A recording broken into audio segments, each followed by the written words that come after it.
নমস্কার বন্ধুরা, আজকে চিংড়ি মাছ বাড়ির উপরে এসেছিল। চিংড়ি মাছ দিয়ে আলু দিয়ে পটল দিয়ে আজকে হচ্ছে।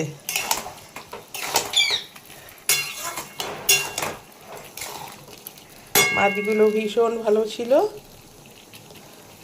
আলু দিয়ে পটল দিয়ে আমরা আবার চিংড়ি খেতে খুব ভালোবাসি, মাংসের মতো করে। আলু মশলাটা মাংসের মতো করে, আলু পটল দিয়ে চিংড়ি মাছ।